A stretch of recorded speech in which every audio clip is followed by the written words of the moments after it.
Welcome, and thank you for joining us today.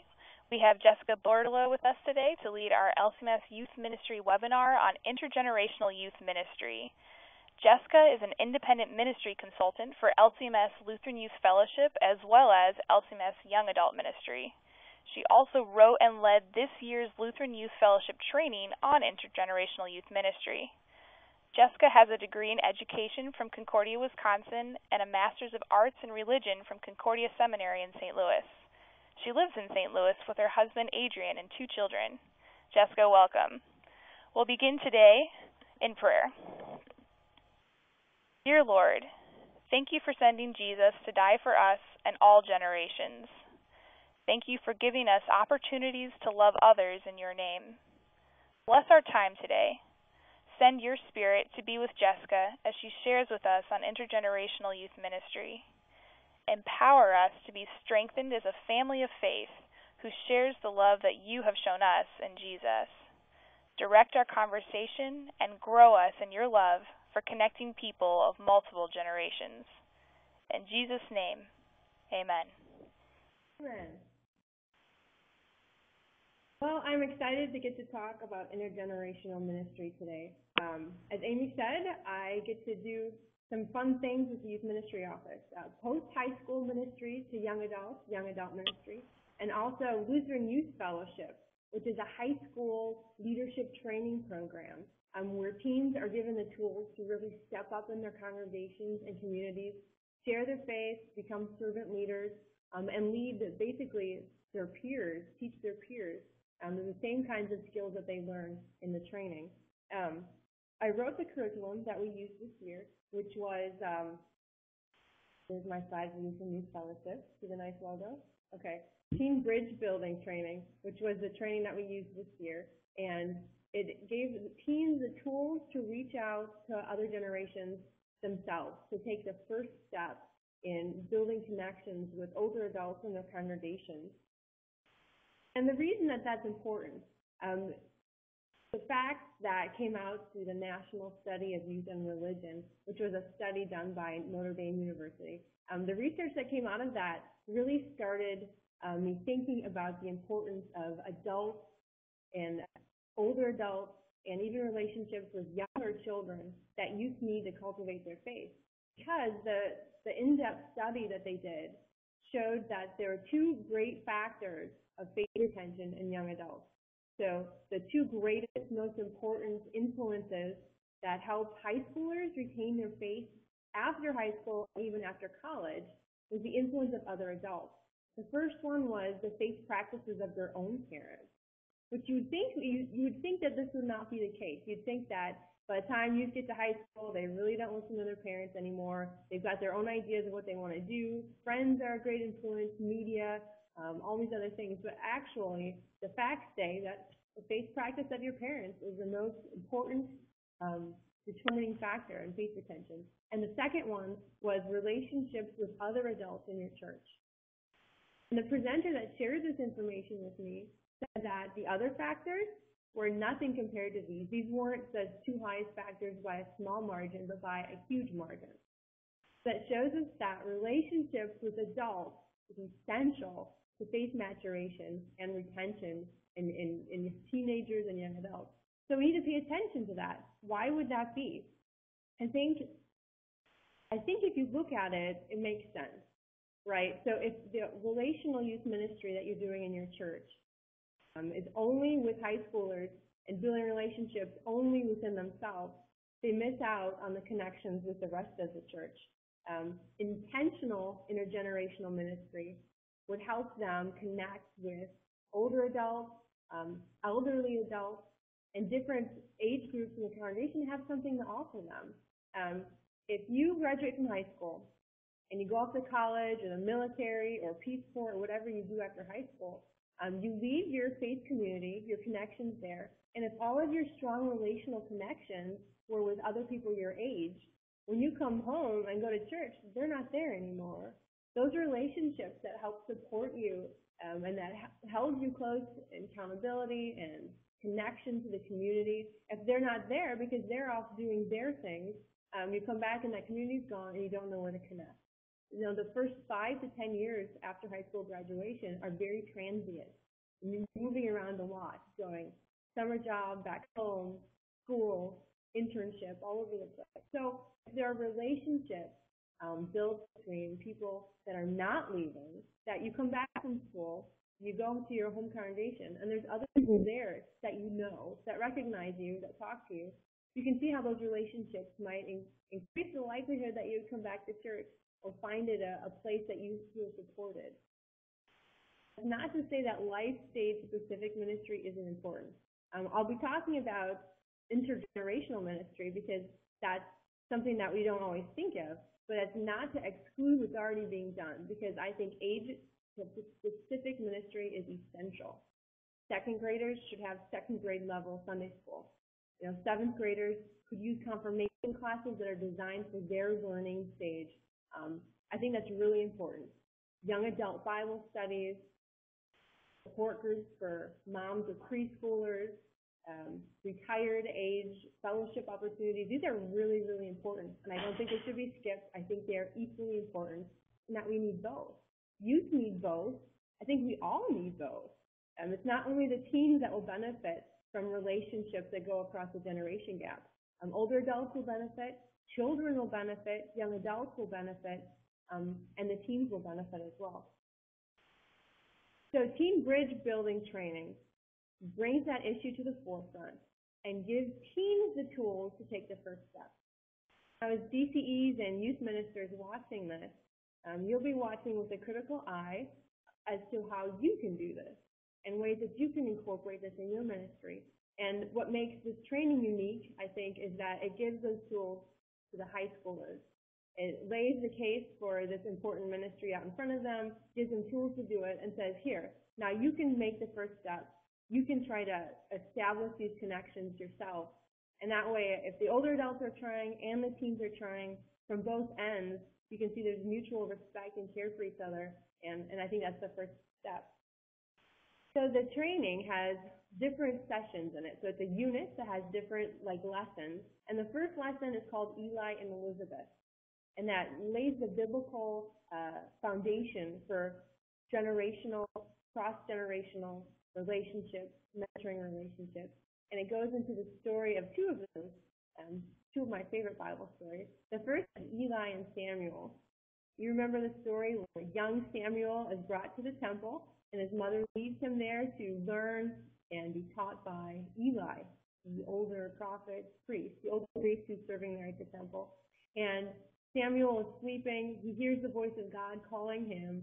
And he's a young kid, and he doesn't recognize the voice of God, and he thinks Eli is calling him and says, hey, Eli, I'm here. You called me? Eli says, no, go back to bed. It wasn't me. Samuel hears someone calling him again, and he goes and wakes up Eli again, and Eli tells him the same thing. And Eli realizes that it's the voice of God calling him and tells Samuel, next time you hear that, say, your servant listens. I'm here, Lord. And so that's what Samuel does. And so Eli teaches him to recognize the voice of the Lord. And so through that relationship, Samuel becomes one of the great prophets of the Old Testament. Eli trains him, teaches him, and also Samuel teaches Eli. If you read the whole rest of the story, some of the things that the Lord told Samuel were specifically for Eli, and he shares those, and Eli takes the instruction from the Lord through Samuel very well, very openly, even though some of the things are critical of him. So if you look at the story, it's fascinating to see the way that these two generations influence and teach each other and how they're both open to each other, to that relationship. And then the second story that we look at in the first session is that of Mary and Elizabeth. You know this story too. The young, pregnant, teenage Mary goes to visit her cousin or her relative Elizabeth. After hearing that she's going to have a child, the angel Gabriel came and told her. We don't know what Mary's family thought about that or if they believed her. We know that her fiance was going to call things off because she was pregnant. And so she goes and visits her older relative, Elizabeth. And before Mary can even say hello, we read that Elizabeth runs up to her and in a loud voice says, why am I so favored that the mother of my Lord should come visit me? The first thing that Elizabeth says is letting Mary know that I know that you're pregnant with God's son, and I believe you. I don't think that you've been unfaithful So right away, Elizabeth shows Mary that she's open to the relationship and that she knows what's going on. Whatever Elizabeth and Mary. And we read that they were together for a few months before Mary went back home. So there's that mentoring relationship between the two of them. And again, it's mutually beneficial. We don't know all of the things that Mary learned from Elizabeth, but we know that she stayed there for a few months, so something must have been going on. But if you compare Mary's response to the angel and Zechariah's response, I think there's something that Elizabeth and Zechariah learned from Mary. When the angel Gabriel came to Mary and said that, that she was going to have Jesus, Mary says, "I'm the Lord's handservant. Show me what you want me to do." But when the angel came to Zechariah and said, "Your wife is going to have a baby," Zechariah didn't believe him, and so he was struck mute until the baby was born. So young teenage Mary showed her faith surprisingly more faithfully than Zechariah, the old priest, the old church worker, who should have known how to respond. So the exchange between those two generations must have been so interesting. I wish I could have heard some of the conversations between Mary and Elizabeth. So those are the two stories that we talk about in the first session of the Teen Bridge Building training. Then we move into the gap. We bring it back to this century, to our generation, and help the youth understand what defines a generation. What kinds of things influence the worldview of a culture, so that if they understand why there are some differences between them and older adults, they can maybe understand better how to bridge those differences. We talk about how world events are a huge influence in the worldview of a generation. World War II, Vietnam, 9/11, these kinds of influences can really impact a young person. And if you're in a certain age when that happens, the whole culture around you responds to that, and it spawns certain music, certain movies, styles of clothing. And so all of those things play together to build a worldview that generation has that may or may not collide with the next generation's worldview. And so when teens are dealing with older adults, they might need to keep in mind the worldview that they came from and what determined those factors. And it raises their awareness that they're there, but also raises the awareness how to bridge those gaps because you're more sensitive to why. You understand why something is the way it is. You can have more compassion and more understanding of the person you're dealing with. So the session kind of goes into those kinds of factors and leads youth to discover them on their own, to talk about what things have influenced their generational culture, and then helps them to understand that better. The third lesson is called Stumbling Blocks. And Stumbling Blocks goes into the story in Romans and 1 Corinthians with the meat sacrificed to idols, where some of the Christians thought it was okay to eat the meat, some thought it was wrong, so they didn't know if they should eat it or they shouldn't eat it. And Paul tells them that basically it's not wrong, but if you think it is wrong and you're doing it, that in itself is a sin. If your friends who think it is wrong see you eating it, that's going to cause them to stumble, and so that's wrong. So the whole issue is very complicated for these Christians and confusing, and it comes down to Paul saying, if what I eat makes somebody stumble in their faith, I'm just not going to eat it. And of course, that can be telling for other kinds of Christian freedoms as well. We're not so worried about eating meat that's sacrificed to idols now, but there are some other cultural issues, other personal freedoms that sometimes we need to put aside for the sake of the gospel. So in this session, the youth are walked through the process of trying to discover what those are. What are some of the personal freedoms that they have that might not be understood or be offensive to older adults and other generations? And I think once the youth see that those personal freedoms are something that they can sacrifice, instead of seeing it as something that older people are just telling them to do, they don't understand us, but they see it as a way that they could reach across the generation gap in love, they're way more likely to understand that that's what they want to do. Some of the examples that the teens gave were, piercings, tattoos, funky colored hair, even the clothing that they're wearing, that these are things that maybe they'll put aside when they're going to a church council meeting or when they're trying to hang out with the LWML ladies. Maybe they'll take that nose ring out for that afternoon, because it would just be a stumbling block for somebody. Even though it's perfectly within their personal freedom and those things aren't wrong, sometimes for someone else's sake, we sacrifice those things. And so, in explaining that to them and helping them see it that way, I've found that they are way more likely to give up those things, to put them aside for that time, and because it's something that they're choosing to do, that they're discovering is what needs to be done, instead of just some older person telling them, you need to dress up to go to church. They're seeing, oh, to this generation, wearing nice clothes is important for respect. Like, that means that you're being respectful to something. I never thought of that. I guess I'll just wear this outfit then, because then they'll see that I'm showing respect, even though that's not how I show it. But if that helps them understand, I'll do it. And then the next session is bridge building.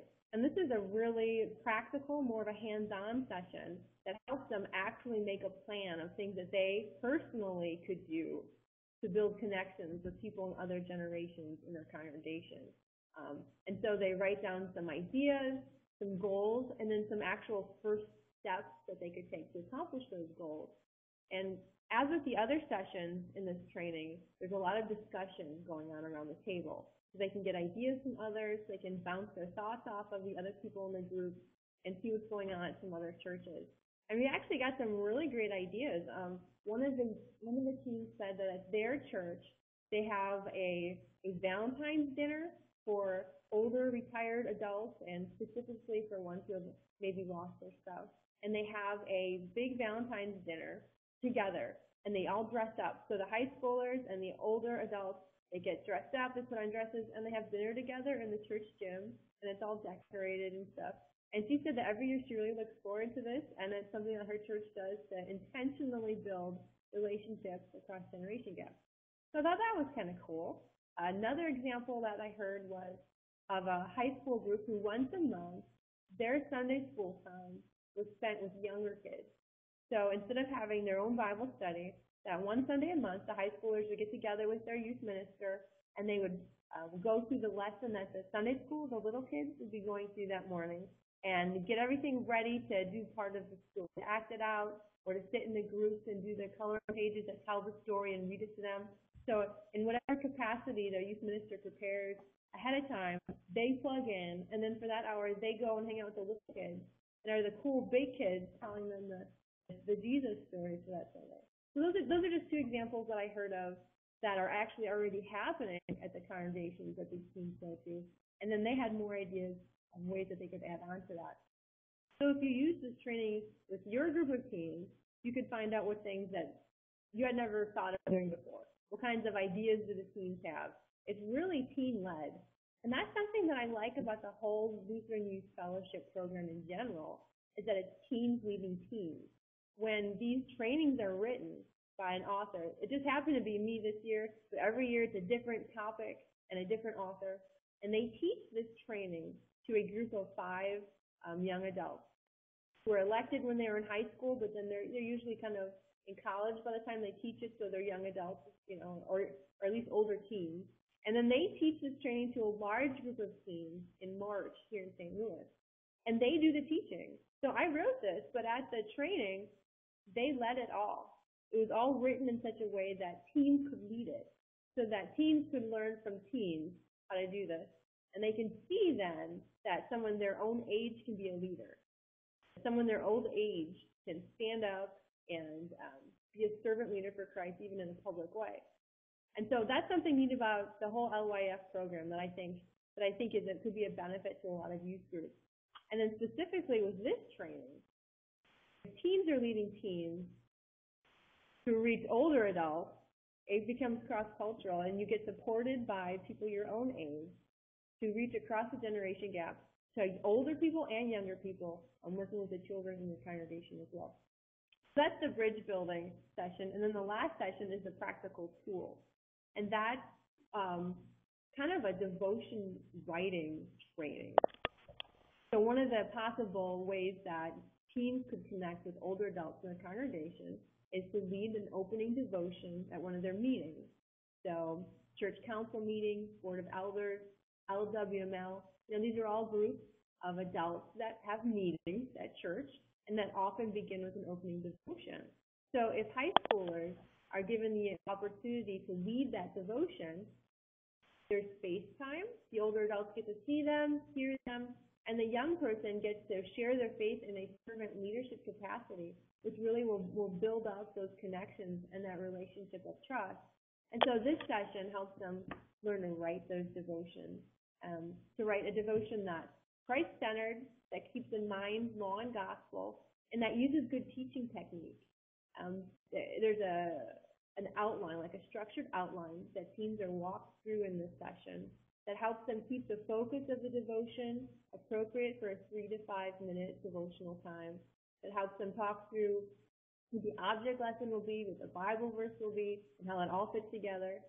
So that it's a good devotion that keeps on topic, that doesn't become rambling and go off the deep end. Helps them learn good speaking skills and good devotional writing skills. And then lead them through the process of talking to their pastor or their youth minister to support them in getting to do this, so that they have the permission to do it, and they're supported by a church worker or another adult at their church that can help them, look at the devotion that they wrote, help them get permission from the board of elders or whatever group they're speaking to do this. And the form is reusable, so they can use it multiple times, going through the process of filling out that devotional outline. And the response has been pretty good. I've heard from teens who have led this training at their church, led this training even at some of their district gatherings, to a good response. And I think that's because youth want relationships with older adults. That's something that I've always found surprising when I've talked to different groups or led workshops about intergenerational mentoring. It's always the older adults who are surprised that young people want to hang out with them. Like, really? Teenagers would want to hang out with me? I just assumed that they would think I'm not cool and they don't want to spend time with me. I hear that over and over and over again. But I never hear that from the teens. The teens are always really excited when somebody will invest time in them. It makes them feel important. It makes them feel like somebody cares enough to actually invest time and energy into mentoring them and helping them grow. And they're very open to those friendships. They want those kinds of friendships. They want to connect. And so if youth then are given the tools to take that first step, I think that will even help the older adults feel more comfortable knowing that they actually are wanted and that it's something that the kids want. So that's kind of a description of the whole teen bridge building, teen initiative training that Lutheran Youth Fellowship used this last year. If you want to use that training, it's available through the LCMS Youth Ministry Office. There's a trainer's manual and a participant manual, and you can contact them for all the details on how to get a hold of that. And they also have a lot of other really awesome trainings that you can use. There's one specifically on teen leadership, on how to share your faith, on how to plan a servant project in your community. So there's a variety of topics that you could use with this. I really enjoyed using these with teens because the authors write them specifically for teens to lead with other teens. So it's written in a way that makes sense to them, so that if you were to send a youth to the Council of Lutheran Youth Fellowship representatives here in St. Louis in March to go through this training, they could take it back to your church and lead it there to all the kids in your church or even to your district. So it has the opportunity of being kind of a widespread ministry. And then specifically, the teen bridge building training, I think, is kind of pertinent right now because it would be led by teens to other teens and equipping them then to reach out in their congregation and build those connections that are really important, that teens need and that older adults need too. That's wonderful. Thank you, Jessica. Oh, my pleasure. I'm excited about this training, and I hope people are able to make use of it. Absolutely. Thank you just for the encouragement for us as youth workers as well, that teens want to have relationships, that they appreciate the opportunity to be invested in, and just the encouragement for us to also be intentional about that. As you've mentioned, it's great that this training is for teens to lead, that they can lead each other, and it equips them and gives them an opportunity to be a servant leader. Again, if you would like to have a copy of the Teen Bridge Building Training and learn more information about Intergenerational Youth Ministry, please send us an email, youth.ministry@lcms.org. If you're interested in more information about Lutheran Youth Fellowship, and our training opportunities, our leadership training opportunities.